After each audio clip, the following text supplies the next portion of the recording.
Fight for your right to open mic. Chapter 3.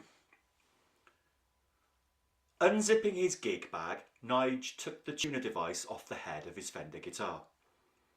The Gordon Smith was put in its place. Next, he unzipped the side pocket and removed all the items. Looking up at his electroacoustic guitar hanging on the wall, he frowned, took the Gordon Smith from the gig bag and clipped the tuner device onto it. Forming an E minor bar on the 7th fret, Nige strummed the chords with his fingers and thumb and moved to D and C on the 10th and 8th frets. He nodded. Replacing the notebook, bottle of string cleaner, pen and pencil into the side pocket, he placed the Gordon Smith back in his gig bag. Removing the tuner device, he switched it on and then off, observing the dimness of the display. He opened the battery compartment and rubbed it back and forth before closing it and placing the device alongside the string cleaner bottle in the side pocket. Rummaging through one of the boxes next to the amp, without retrieving anything, he looked back at the guitar in the case. After rearranging the guitar strap so that it didn't lie over the strings, he secured the bag zips and stood it upright next to the front door. Checking his phone, he murmured to himself, 15 to 20 minute walk, take into account carrying guitar, arrival time just before 8:30. Where's Sue? He started to tap out a text, stopped, deleted it, checked his watch, looked at the time on his phone and put on his jacket. Nige wandered into the pier and piano bar of the ex-servicemen's social club of Brynarth. "Hiya, mate," chirruped Bob, whose eyes and mouth opened into a wide smile. "Seen you here a few times now, ain't it?" "He's a bleeding regular, ain't you, sweetheart?" the bar manager chirped as she bustled past, carrying a box of cleaning equipment and a mop under her arms. "Here, Bob, gonna struggle tonight, darling. Bella's off, Rob's upstairs, Ken's bleeding useless." "I'll dip in and help when you need, Julie," he reassured. Turning to Nige, he asked, "You playing open mic tonight, yeah? Or just bag carrying?" "All right," Nige replied. Yeah, I'm playing. Yeah, if that's okay." "Bloody open mic, ain't it?" he replied, spreading his hands and arms out. "Bob," he announced, offering his hand. "Bob Davis, but everyone just calls me Bob." "Or Bob Davies," a man over his shoulder chimed in as he walked past. They were standing next to the bar where several rectangular tables stood to one side with the performance area behind them. The manager, Julie, stood up from behind the counter, turning her head sideways to observe them, talking as she wiped some glasses. Bob furled an eyebrow and smirked. "Oh, Bob Davies," according to him. He shook his head a little and flicked his eyes up while smirking. "Nige," announced Nige, offering a hand that was grasped in both palms by Bob. "Yeah, I like your this open mic." "Give us a shout when you need," Bob said to Julia. "Something up with the bog?" "Usual," she grimaced at the two of them. "But I am worried about the pool room becoming, well, literally a pool," she pronounced. "Good to see Ken's keeping on top of everything," he quipped. They both rolled their eyes and shook their heads. Julie ambled off, wiping down the counter service as she went. Bob turned to Nige and continued. "Dave here, the one who calls me Bob Davies," he explained. "Dave is the one hosting, you know, the open mic. I'm just the techie, my friend. Get everything set up and sounding right, ready to rock and roll. Apart from that mic stand." Shaking his head, he looked over his shoulder as Dave wandered off. He carried on. "What the F he does with that stand every week, I don't know. Have you noticed?" "You can't not notice. Every week," chortled Nige. "For the last 3 weeks I've been coming. It's like a trademark, isn't it?" "That's one way of putting it. Nah, he's a good one, really. He tries." Nige opened his mouth to talk and then pulled his lips together. Bob chuckled. "It's all right, mate. I'll say it for you." "Very trying," they chorused together and both sniggered. Anyway, I'd better give Dave my name for the list," said Nige as he grasped the handle of his gig bag. "No need, Nige. I'll do it. I look after the list, really. He's got too many things going through his head," explained Bob. Oh, I didn't realise, Nigel remarked. Seamless, see? We're professionals, we are, smiled Bob. Anyhow, thanks for coming along. Take your pick of the pews, my friend. As you can see, we're here pretty early. You might be our earliest sign-up yet, 8:25 for a 9 o'clock start. It's pretty keen. What? Asked Nigel. I thought, he said, his voice trailing off. Then with some disquiet, he asked, I don't want to be first on, Bob. Can I be like second or third or something? First time, Bob responded. No worries, mate. Dave always does his numbers first anyway, ain't it? I'll look after you. We'll slip you into the list when you're ready. You don't have to go on in the order you sign up, but you can't jump the order. No queue jumping here, my friend. None of that business. Nige breathed out. Thanks, Bob. Yeah, I've seen some other lists at other open mics. Not good, is it? Bob nodded in agreement and leaned forward in a conspiratorial way. He whispered, as Ian Brown said of the old grey whistle test. Amateurs, they both purred. You'll be fine, my friend, offered Bob. And if not, there's always next time. I mean it, he continued. Don't sweat it. We'll get the best out of you. Dave launched into the last two lines of the chorus about screaming and the waves again. Sitting on a bar stool in the middle of the stage, he caressed his electroacoustic guitar through the chords as he crooned the last few lines. Nige looked over at Bob, who turned at the same time. Echo and the Bunnymen? He mouthed in inquiry to Bob. With a slight frown and nod of the head, he affirmed, looked back to the stage and then got out of his chair to approach as Dave finished singing. Applause started from the audience, who were spread out amongst the tables and benches of the pier and piano. Dave stood up from resting on the bar stool, handed his guitar to Bob and reached up for the mic. A smirk appeared on Nigel's face. He sat alone at a small table to the right-hand side of the main bar area.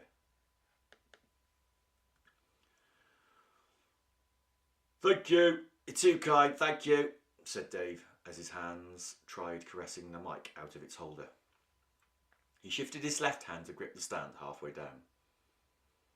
A few numbers there to kick off the night, he announced as he continued to struggle with the middle part of the stand and the mic. Anyone spot the Britney tune? He queried. A few people looked at each other on the tables and started murmuring. And, continued Dave, a little tune from Declan Patrick McManus, otherwise known as... Several members of the audience turned to talk to each other as Dave's voice disappeared. A thud emitted from the PA system as the top tube slipped down and jolted onto the main tube stand beneath it. Bob approached Dave and the half-mast mic stand. Dave continued to wrestle with the mic, trying to release it from the holder. In a flurry of arms, it flew into the air and was snaffled by Bob in a moment of agility. Dave pushed down on a top part of the stand, attempting to return the fully extended top tube grip into place. Instead, he flipped the boom extender through 180 degrees. In the process of narrowly missing Bob with the rotating boom, the mic cable wrapped around Dave's right foot. Stepping away from the stand, being rescued and put back into order by Bob, Dave stumbled, gripped the bar stool with his left hand and jerked his right leg. Averting further danger, Bob unclipped the cable from the mic with one hand and leaned forward to steady Dave with the other. Stooping for support on Bob's arm, Dave's release of the bar stool meant it flipped over. It crashed onto the floor next to the guitar pedal setup Bob had prepared. Bob clipped the cable back into place on the mic and gave it to Dave to speak. Yes, and now for our first open micer of the evening. Nigel! What? He frowned at Bob. Oh, yes! And now it's Damien. Where are you, Damien? There we are. Bob extricated Dave from the cable and approached Damien, who appeared with his instrument. Dave continued. Just the folk guitar tonight, eh? What? Damien said something, but it was drowned out by background noise. Bob took the mic from his hands and secured it back into its holder on the straightened stand. The performer approached the mic. It's Damon, not Damien, Damon. Okay, okay, mused Dave as he fumbled with a bar stool, attempting to set it upright. Make sure your guitar is, said Bob. Damien indicated turn down with his fingers and thumbed up Bob. Down, nice one, pal, nice one, my man, chanted Bob. Nige turned to look at his gig bag leaning against the back wall. Securing the cable into Damien's guitar, Bob looked up at Nige, who mouthed after and then indicated next one with his hands. Bob flicked a quick thumbs up in return. Damon ran through a rendition of Portishead's The Rip. A few more people came into the piano and took their seats. Some had instruments and others arrived to listen. Nige looked to the chalked list to the left of the stage. Whilst the audience clapped, a woman walked past on her way to the ladies' toilet situated just to the left and at the back of the performance area. More names were added to the list by Bob. A bloke sitting to Nige's side nodded at him and smiled. All right? I'm Peter, he announced. Nige smiled back, lowering his voice as Damon talked into the microphone. Peter asked, You playing? What? Yes, I am. Nige, by the way. Sorry, yeah, just concentrating, answered Nige, offering his hand so that they could shake. He moved to a chair on the other side of his table to be closer to Peter. You play sometimes, don't you? Yeah, don't know if I will tonight, to be honest, Peter replied. And anyway, maybe I should give everyone a rest. He chuckled. Oh no, Nige whispers back. I like your songs, different to all these covers. Damon started strumming the chords for his next song. Don't recognise this, he said in Peter's direction. Is it original? Peter smirked. There's not many who do originals, my friend. He looked upwards and shook his head. Play something we know, he mocked. You play all your own songs, don't you? For my sins, Peter intoned. Yes, indeed. What's the point of a cover? 2 a penny. They both turned to the performance area to listen. Nige looked at Peter, who glanced at him. Nige made a questioning look, and Peter replied with a don't know face. Is it, Nige started to ask, is it an AC/DC song? Blimey, whispered Peter. I thought it was a version of an Ed Sheeran song. Nige looked at the performance area, and then back at Peter. He mouthed, I wouldn't know if it's an Ed Sheeran song. Damon continued with the song for another verse and chorus. The noise of people talking in the audience started to drown out the song. Nige and Peter exchanged glances. The song ended and applause rippled through the audience. They exchanged glances again and smirked. Mumbling something about travelling on the microphone, Damon announced Budapest and started strumming the opening to George Ezra's song. My cue for a toilet break, I think, Nige whispered to Peter. Returning to the bar, Nige saw Peter indicating his recently vacated chair to a figure standing by herself. Nodding a thank you, she pulled the chair back and sat down. Nige slipped back into his original seat with his gig bag and mouthed, Hi. Leaning across the table, she whispered, I didn't realise this table was taken. I'll move now. Oh, don't move, responded Nige. It's fine, honestly. I feel selfish taking a whole table to myself. I'm pleased you're sat there, to be honest. They smiled at each other. As long as you're sure, she said in a muted tone as Damon finished the last few lines of Budapest. His voice was flat, and the last few oohs missed the mark. Nige tried to speak above the applause, but the response was louder than the previous song. When the clapping started dying down, he moaned, I wish he'd left. Looking at the stage and then back at his new table mate, he exclaimed, Apologies, I should have said that. We don't know each other? My apologies. Then he blurted, Oh, you've come with him? He's your, fella, isn't he? Emitting a laugh, she stopped clapping and turned her head. Don't worry, that last bit of singing? Grimacing, she turned back to face the performance area. I feel terrible, muttered Nige. I should have said that. Someone will probably say that about me when I sing. Damon thanked the audience and mumbled something into the mic as Dave approached him. Talking at a normal volume, receding to a whisper as the general hubbub subsided, she said, "I'm nothing to do with him. I don't know him, never seen him before. Know nothing about him, don't worry." Leaning towards Nige, she whispered, "He's actually got a good voice, I reckon. Nerves and maybe a bit of stress or strain has affected him at the end there. He can actually sing, though, at times." Nodding in agreement, he said, "I'm Nige, by the way." "Eve, how do you do?" she replied. "You playing?" Nige indicated the gig bag. "Bit of a giveaway. You?" "Yeah, I might," she responded. Nige moved his head to look around the table. She pointed to herself. "I don't have an instrument, just my voice." Raising his eyebrows, he mouthed, "Wow." "Brave," he whispered. "Guitar gives you something to hold on to, like a shield." "Or a sword," interjected Eve. "Never thought of that," Nige complimented. He looked towards the performance area. "What's going on? Everything's stopped." Dave had been standing unmoved and reading something in his hand. Then he looked over to Bob, who was guiding a man in his 50s towards the stage. "Ah, yes," Dave started up. "Ladies and gentlemen, I give you tonight. He's performed with us on stage before and been a very welcome addition on the guitar."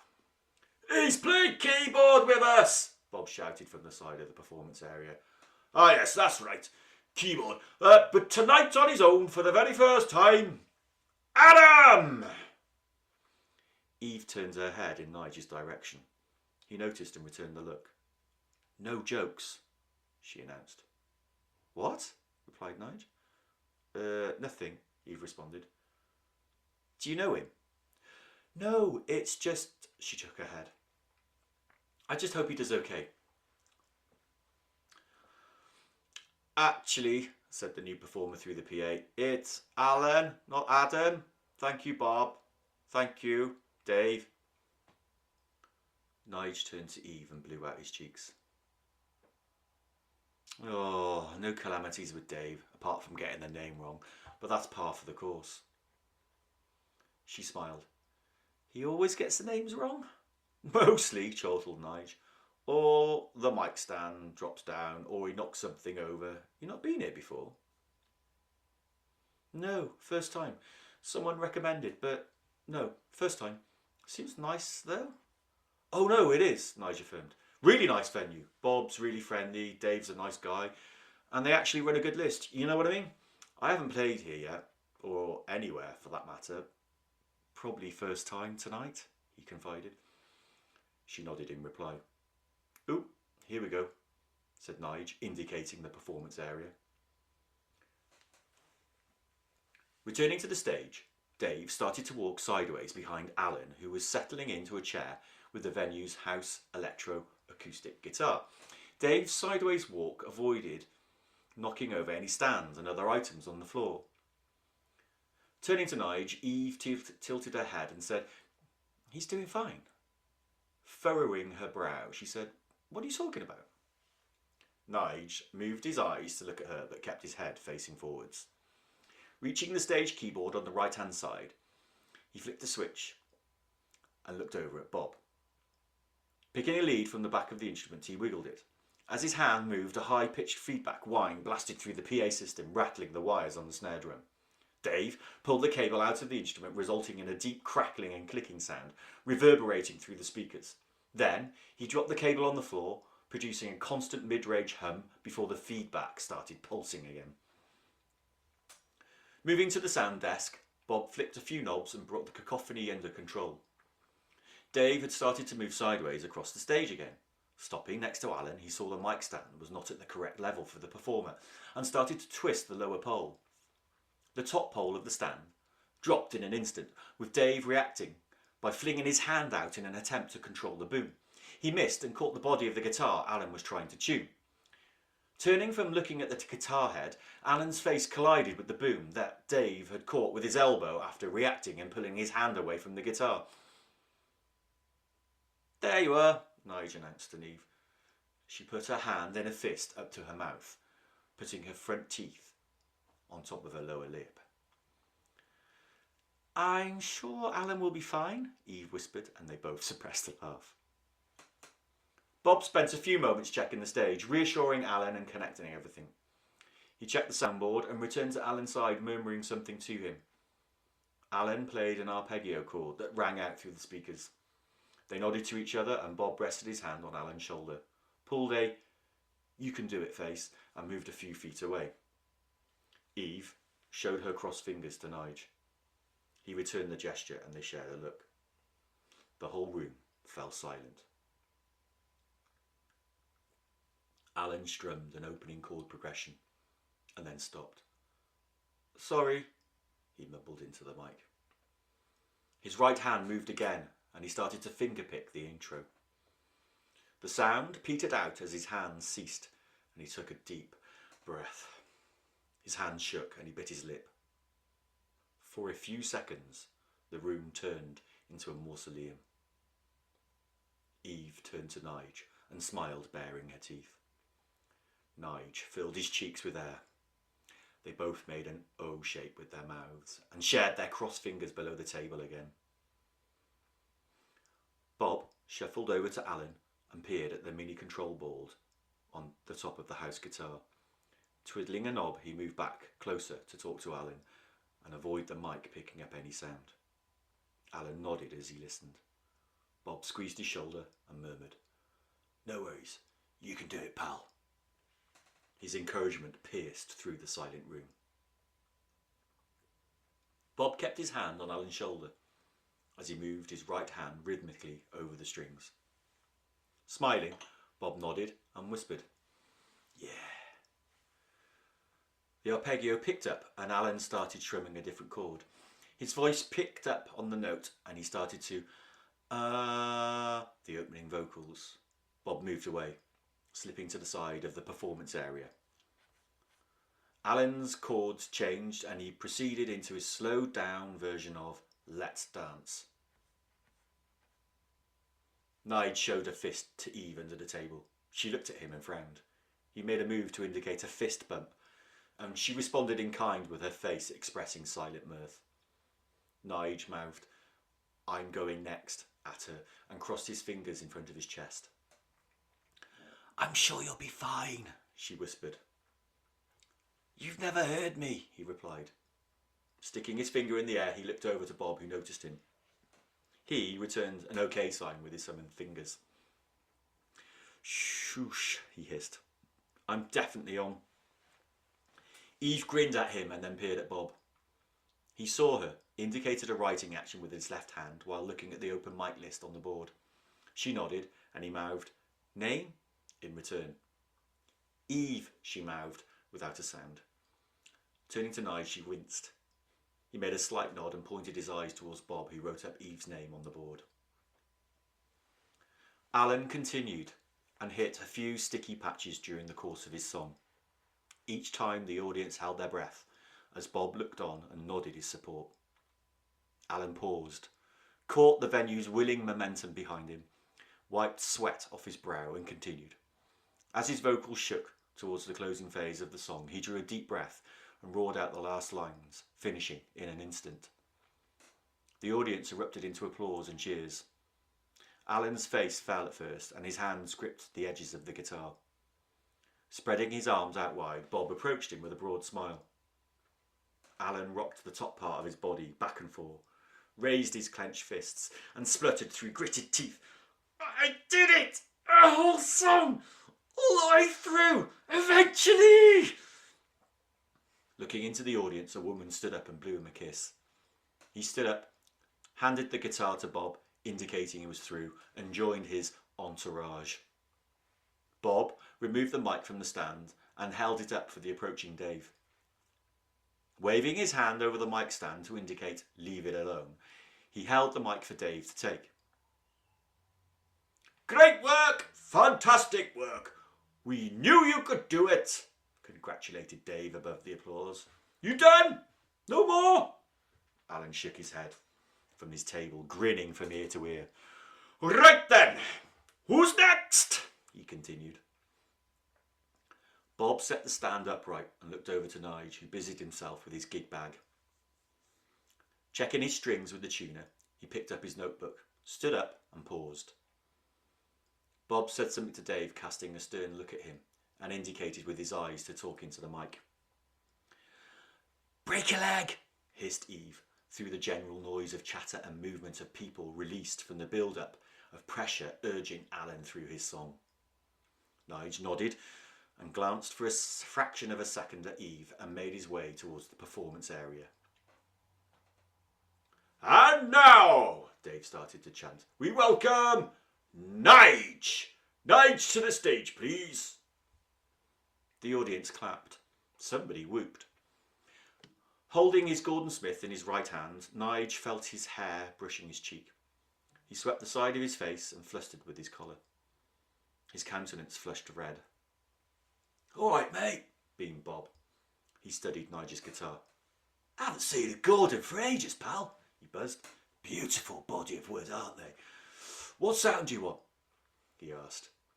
"It's usually just the old electroacoustic. Looking forward to this," he hummed and rubbed his hands.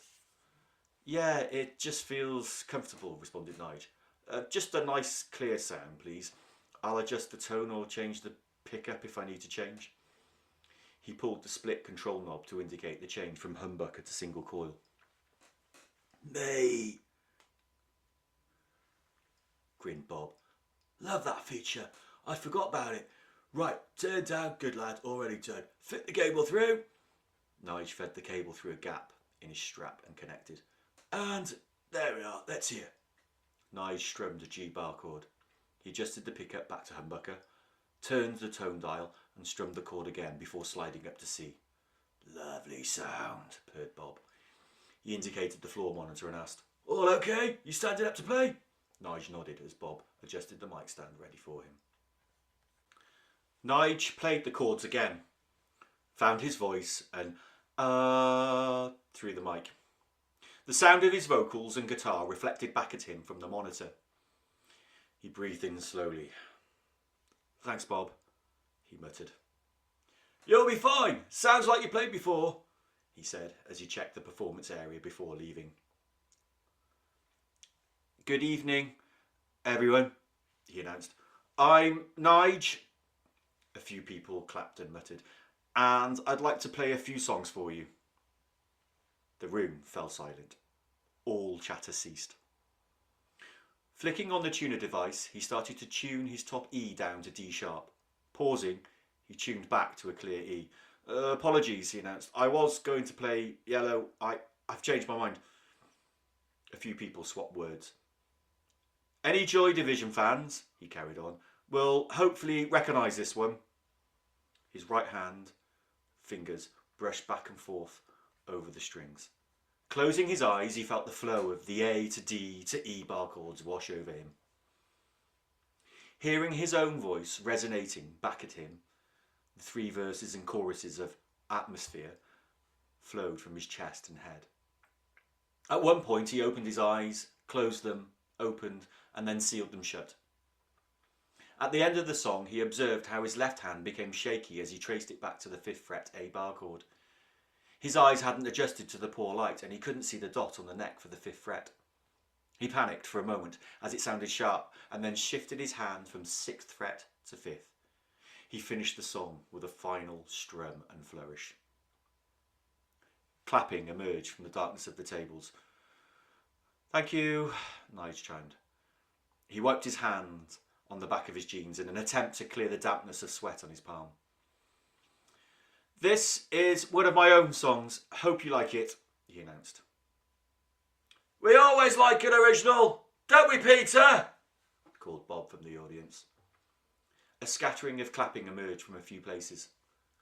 Nige gulped and placed his left hand fingers on the 7th fret, forming an E minor chord. Observing his right hand shaking, he felt a fleeting phase of discombobulation between his eyes and body. Without warning, a rush enveloped his physical being and his hands stilled. Nige could hear the notes of the chord his right hand strummed. For a moment, nerves rocked his body, but as his hands slid to the D and C chord, he let himself detach. Watching his hands progress, he observed and listened to the chord progression, without any thoughts obscuring his mind. feeling a circle of darkness surround him. His voice flowed into the mic. I can never say you stole my eye.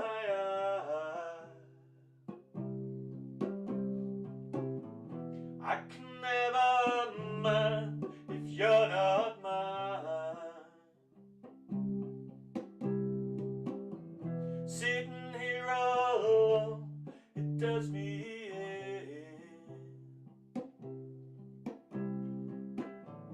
All my dreams of you unreal life. When my world collides with yours inside, I feel it's time. When you leave, I realize that the time is best kept inside.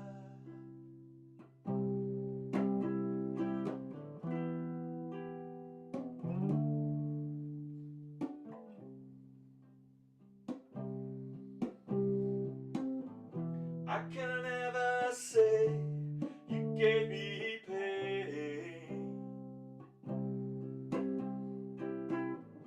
I can never think of you that way again. No use pretending can stop it now. Can't deny you give me all the things I've just said. When my world collides with yours inside, I feel it's time. When you leave, I realize that the time is best kept inside. It's alright, can't deny. Let it out, lose it all.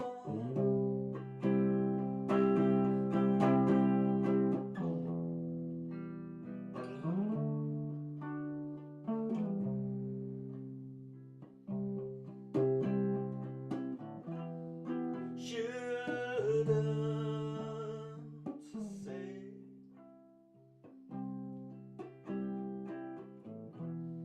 some things are left unsaid.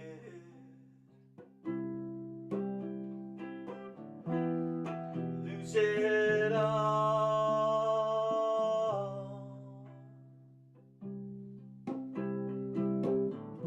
Do I have any hope with you from this song?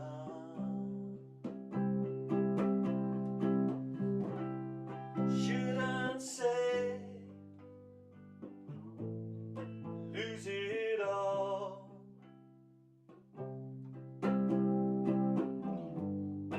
Do I have any hope at all?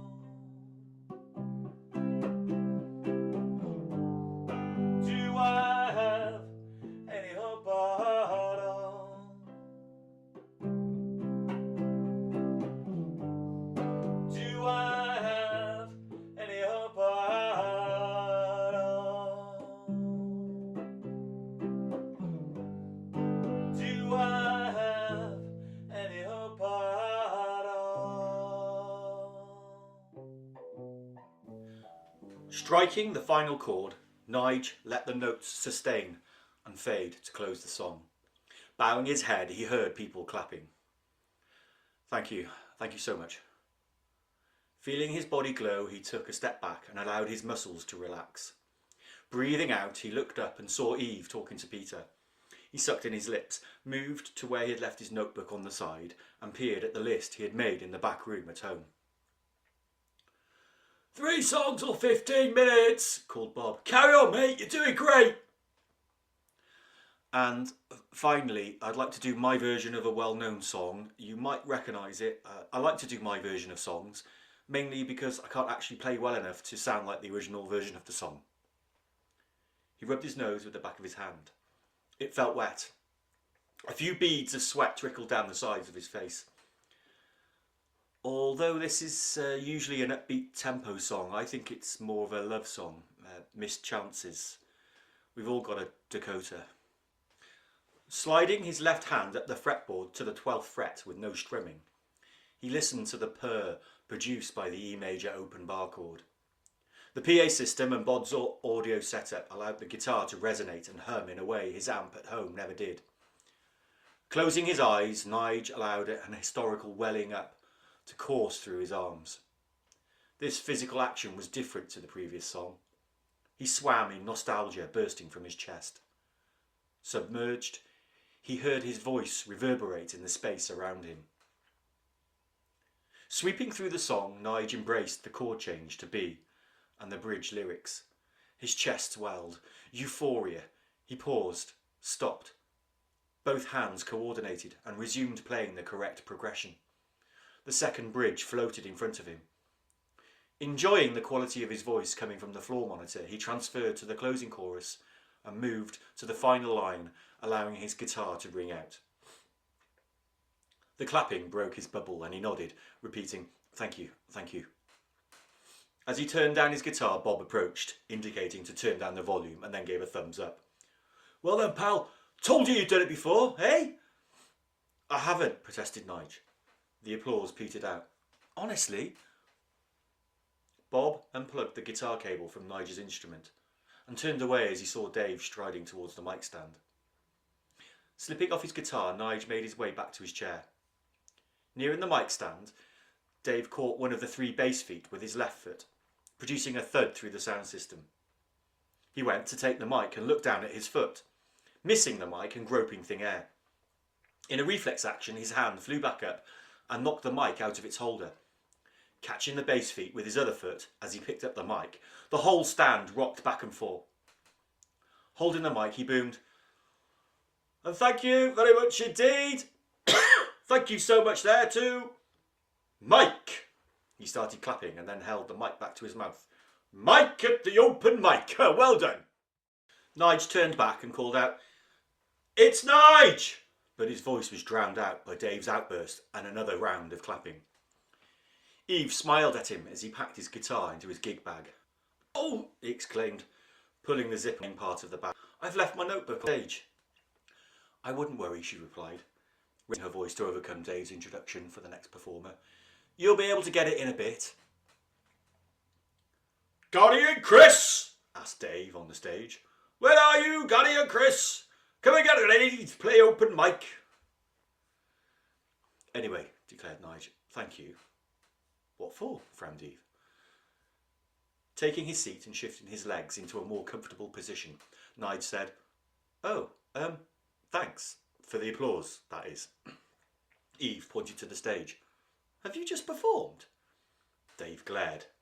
"Yeah," he chuckled. "Thought you weren't listening or watching."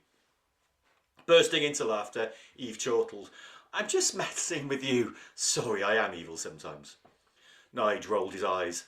"You're telling me I'm a bag of nerves. Still, that sounded terrible." "Are you kidding?" she assured. "I was just telling Peter, by there, how you didn't sound nervous at all." Smiling at him, she continued, "You've got a good voice, you know, and you didn't go tight or restricted. You must have played a few times before." "No," Nige replied. "Not open mics or in a band on stage in front of a proper live audience. That's the aim, really, in a band. On stage, nothing serious, just playing live music. Originals, hopefully." "Well," Eve declared, "this is serious stuff." She smiled again at him.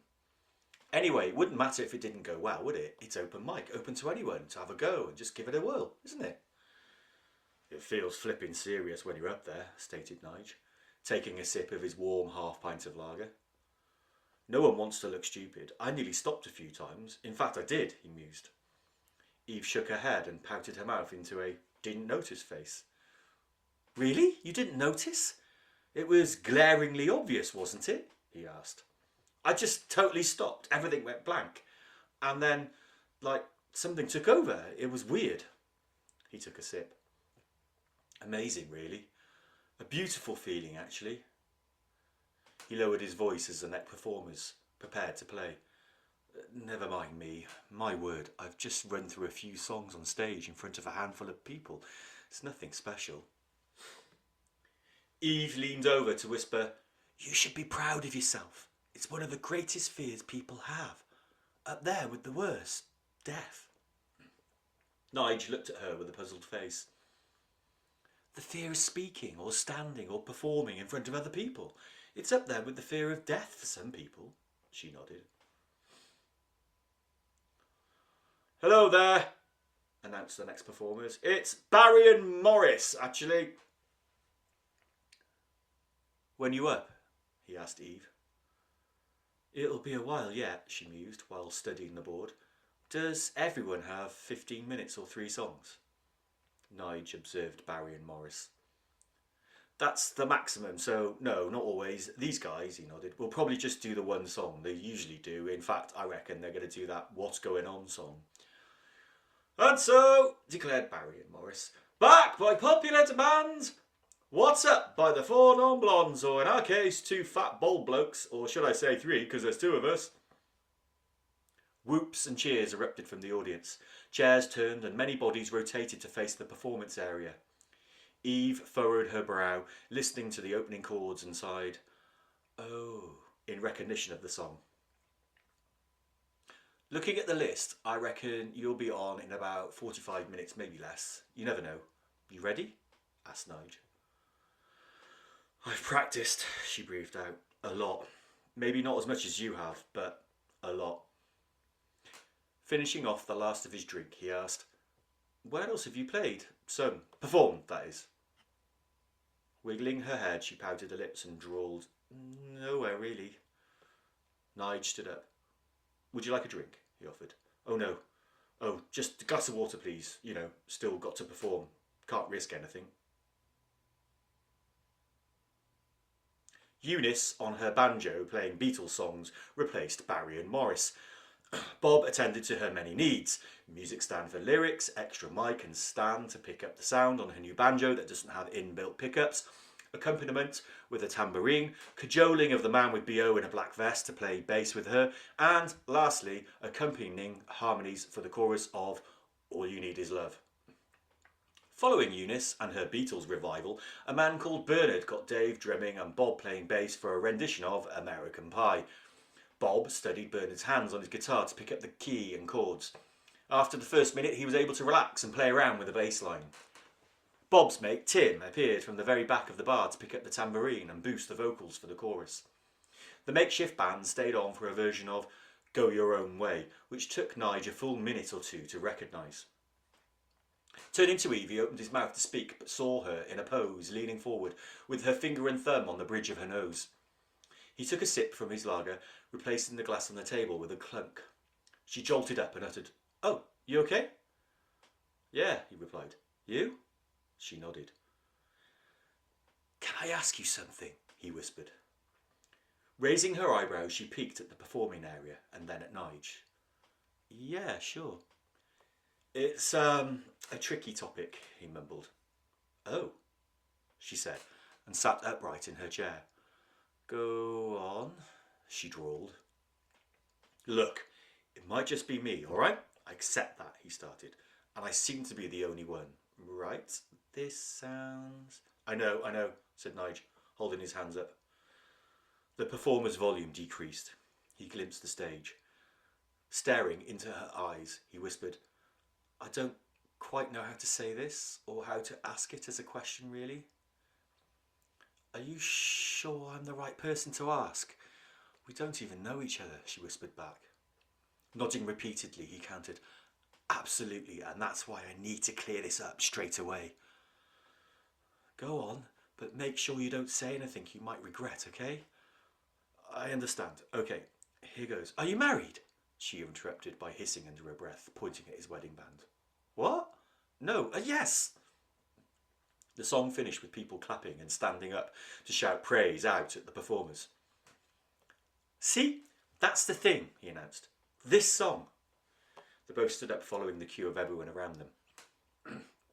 Pointing at the stage for a second, Nige announced, "Meatwood Flack." "Fleetwood Mac?" "Them, yes. I don't get it. What's so good about them?" "Fleetwood Mac," she responded. Sitting down, she continued, "They're a great band, aren't they? Some great songs." Nige sat down and pulled his chair to be closer to her, so that he could hear above the noise of everyone around them. "Loads of people love them, like them. Musical geniuses, really." Nige shook his head and scratched the side of his temple. "Are they? A few songs, some albums, a song associated with motor racing, black waistcoats and long flouncy shirts with frilly cuffs." Eve burst into laughter just as the audience started to quieten down. "Don't you like them?" "What gave you that impression?" smirked Nige. "You didn't really answer, by the way." Swivelling her head, she cooed, "Who's this now? Looks vaguely familiar."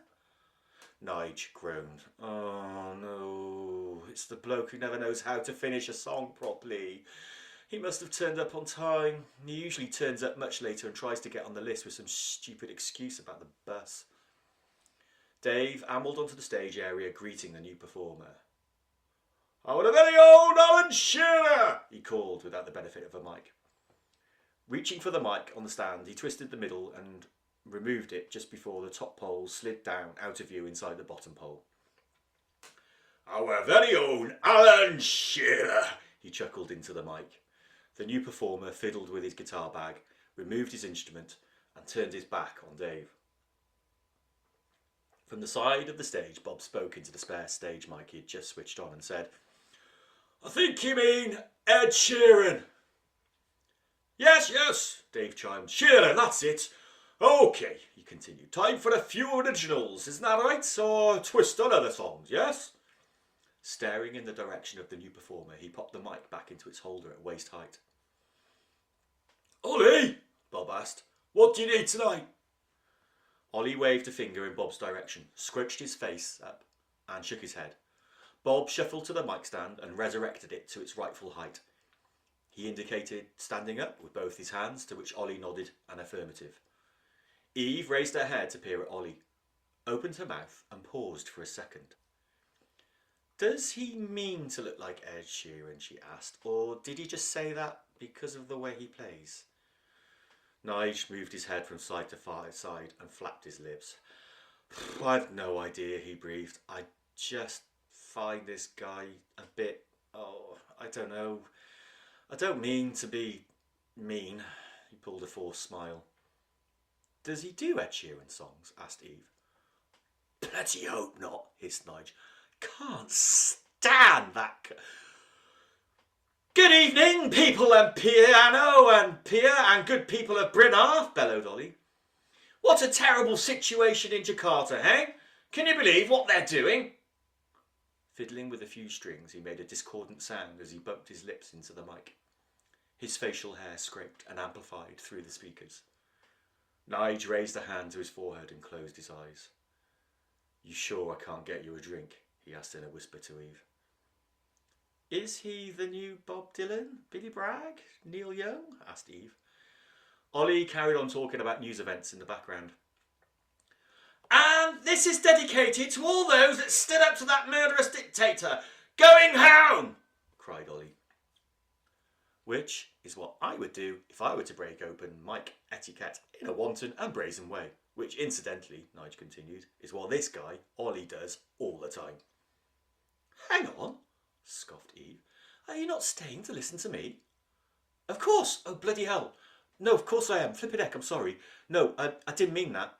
"I know," she smiled. "Just kidding." "You were saying?" "He always comes late. Fine. But don't expect to get on the list or make Bob or Dave cut back time for people who turned up punctually so that you can get on. And then, when he does play, he just clears off as soon as he's done. Bad form," he explained while shaking his head. "Who? Ed Sheeran?" Ollie's song started to increase in volume.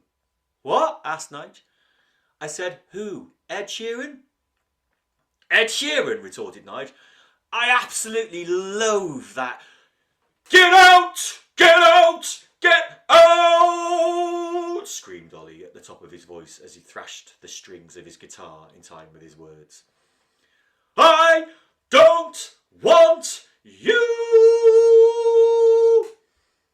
Nige whispered. I just don't get his songs. Starting to reply, Eve was cut short as Ollie bellowed out something and banged his guitar. He continued with intermittent and non-rhythmic high-volume emissions for a prolonged period. After attempting to speak on a few occasions, but interrupted by the song's eruptions, Eve sat back in her chair and mouthed, later, to Nige. He indicated drink with his hand and slipped off to the bar mid-song. Same again, my lovely? Asked Julia. He nodded. You're lucky, yours is all right, she continued. The IPA is out, guest ale is playing up, something's wrong with that one. She nodded at the offending beer tap. The ladies' floor is all right at the moment, but I'm sure that utility room is going to blow at any moment and affect the pool table room. Oh, and there's only me to mop everything up. There you go, sweetheart, she said, taking his money. Oh, well, at least it's busy, saves us for a bit longer, even if that does mean Bob can't help out. Ta-ra, love! Returning to the table, Nige waited and listened to the rest of Ollie's song that had progressed from the stop and start passage it started with. After a few minutes, he strummed a chord that sustained for a few seconds and let his voice fade. Thinking the song had finished, people started to clap in isolated parts of the audience. Without warning, he strummed the same chord, up and down, paused, then down, up, down. The applause ceased. Bob stood up at the back of the room. Get out! Get out! Sang Ollie, while changing chords through a variety of progressions, until he settled on a seventh after inserting pauses of several seconds in intermittent places. Go home! Flopping his head into his chest. He flourished his right arm into the air and slid his left hand, still in chord position, up the fretboard. People started to clap. He flashed his right hand back onto the strings and proceeded to play a flamenco strumming pattern. The clapping stopped. Oi! We've told you about this, Ollie, shouted Bob. That's the finish of your song, mate. Not 2 or 3 finishes. Give your audience a chance. Ollie flung his head back and threw his hands out in front of him in the style of a conductor signalling the end. The audience picked up their applause. Thank you, thank you, thank you, he purred. I hope you liked that one. Eve opened her mouth and turned to speak to Nige. That, shouted Ollie, should put pay to all fascist dictators. Eve guffawed after covering her mouth with the hand. Attempting to speak again, she paused. Now, crooned Nige.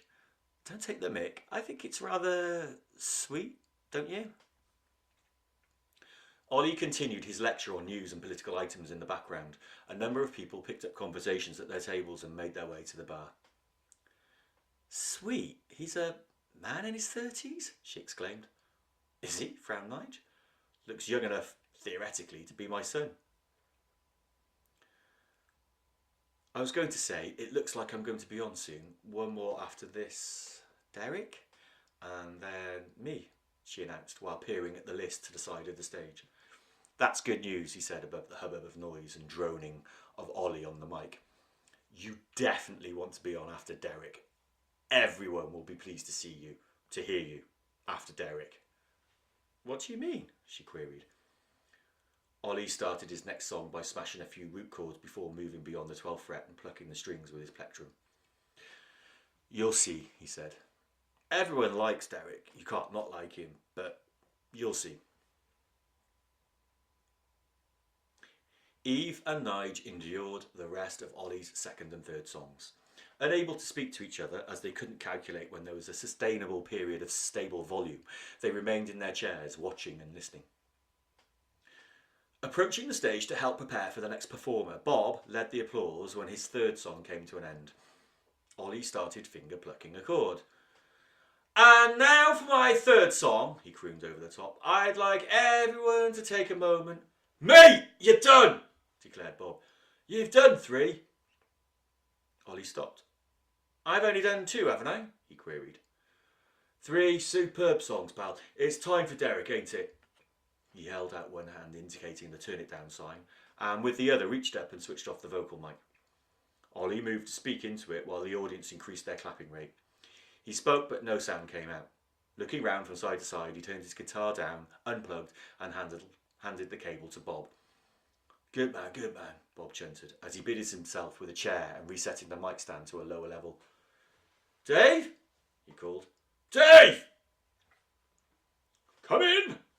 Dave called as he made his way from his seat at the back of the room.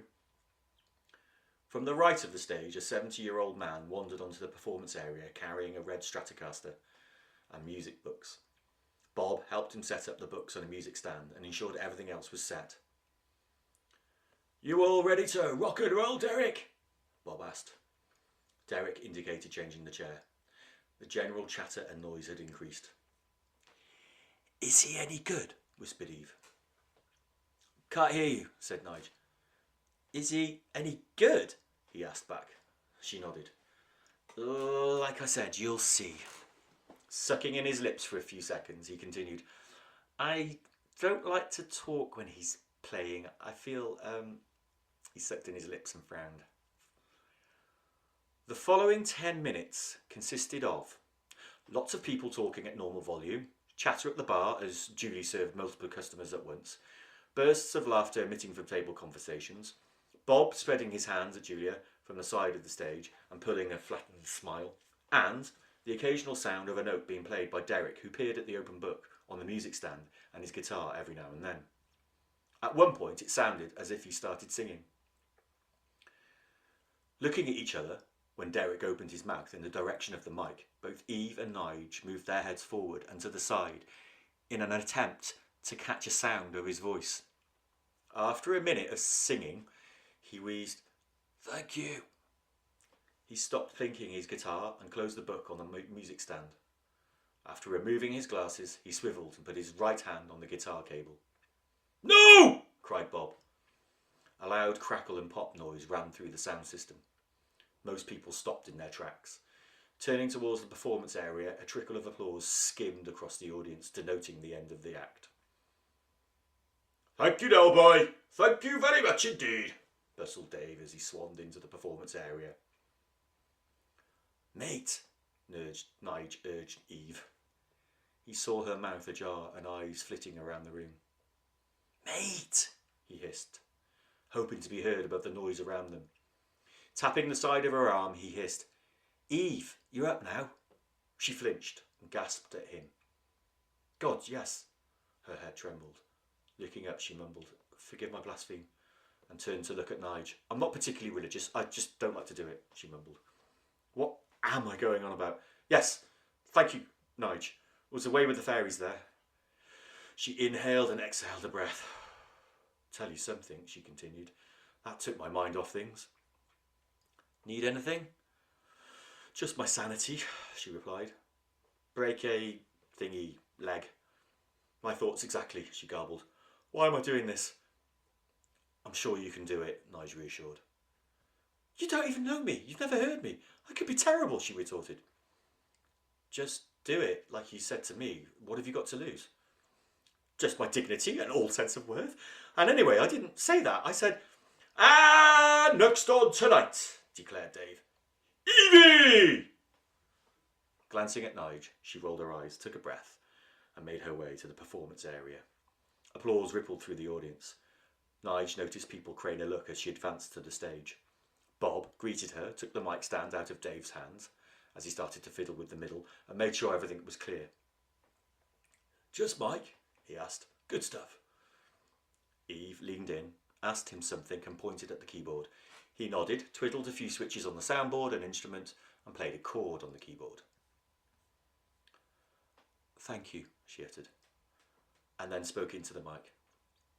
"Hello, my name is Eve. I'd like to perform a cappella." Some people clapped. "And so." Moving to the keyboard, she played a G chord, loud, in harmony, and returned to the mic. Stillness blanketed the room from front to back. Nige looked around and saw Julia standing stationary at the bar, her eyes fixed on Eve. Eve's hands reached up to the top part of the mic stand as she filled her lungs. Fingers resting on the mic, she started to sing. adjusting her distance to ensure clarity. The words flowed. The lyrics described the downfall of a girl's appearance. Her voice held steady and grew into the pre-chorus. Somebody started to half whisper, half talk, and was shushed by their table. Lifting into the chorus, Eve grasped her left hand around the mic in its holder. Her eyes fixed into the distance, above and beyond everyone in the room, singing about the girl being in the class 18. Pausing, she resumed singing and swept the audience along with the next phase of the song.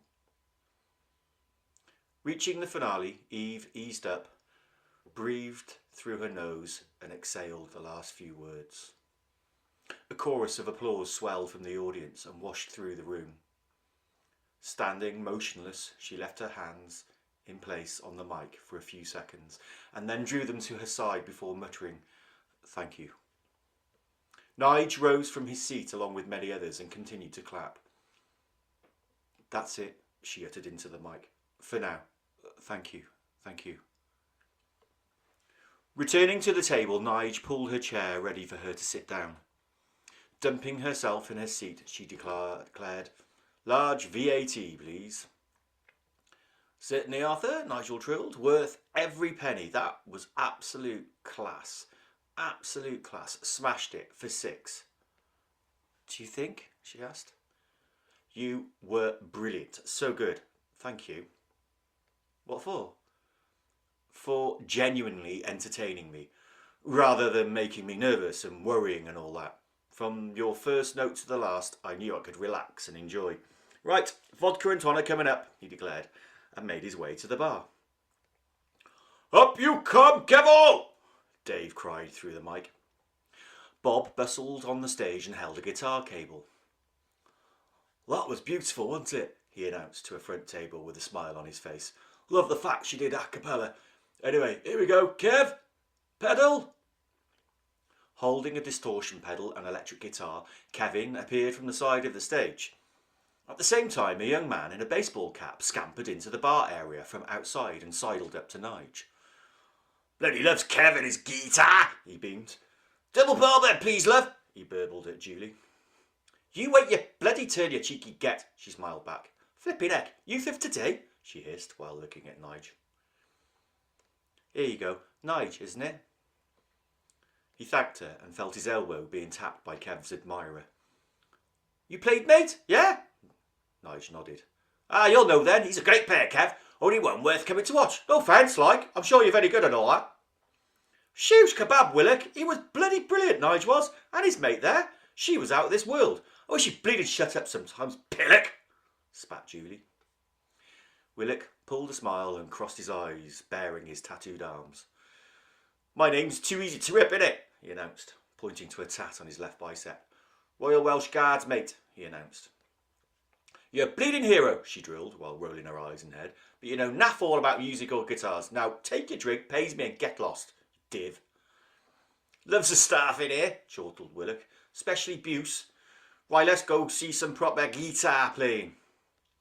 "He's impossible to ignore, but try," implored Julie as she started serving and talking to someone else. Eve stood up to receive her drink. "Cheers," she announced and held her glass up to clink with Nige's. "To music," he stated. "To new friends," she retorted. Clinking their glasses, they sat down and took a sip. "I'm not much of a drinker, to be honest," he said. "Me neither," she responded, "but sometimes it's just nice to reward yourself." "Absolutely," he started.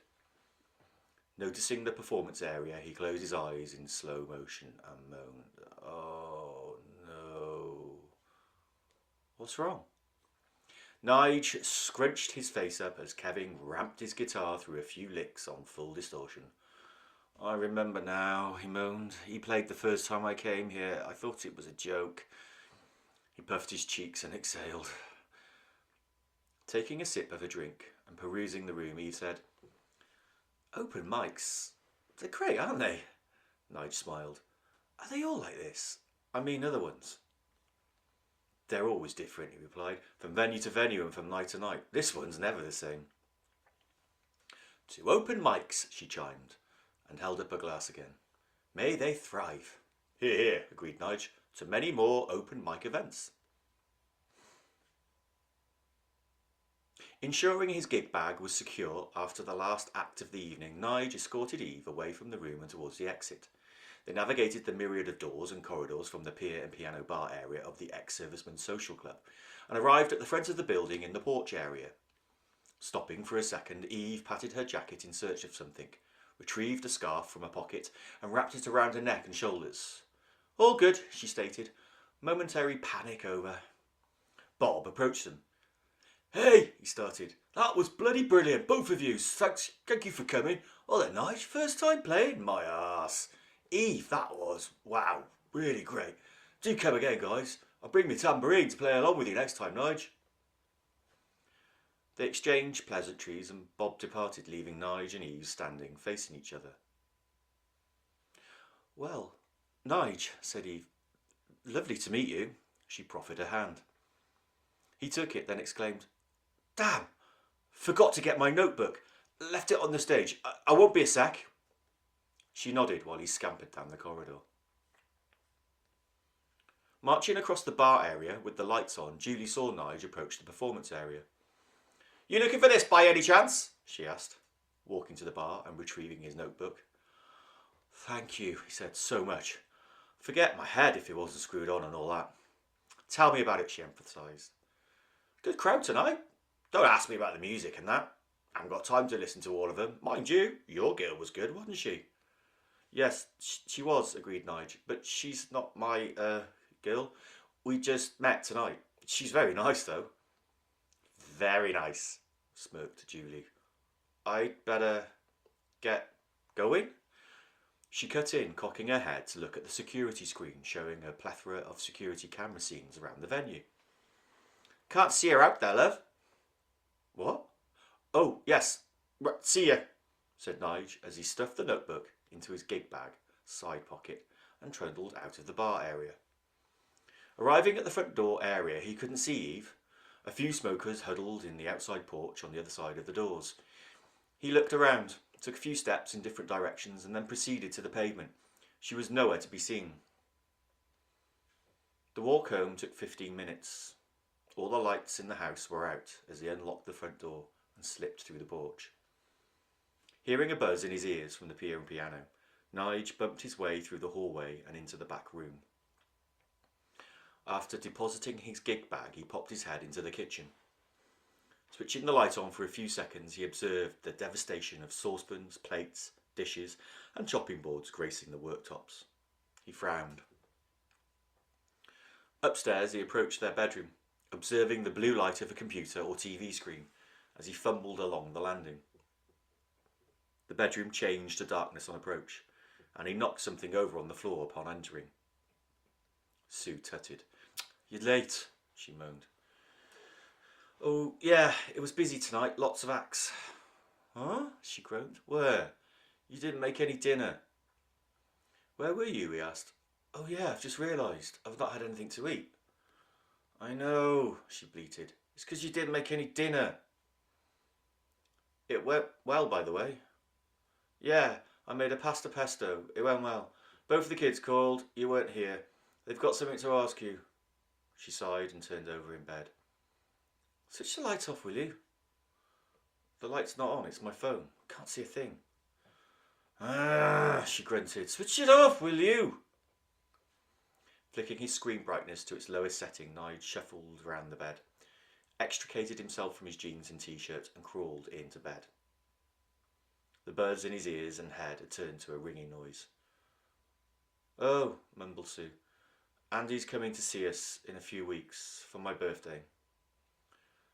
Nige blew out a breath. To see you, not us. What? Doesn't matter. Doesn't matter.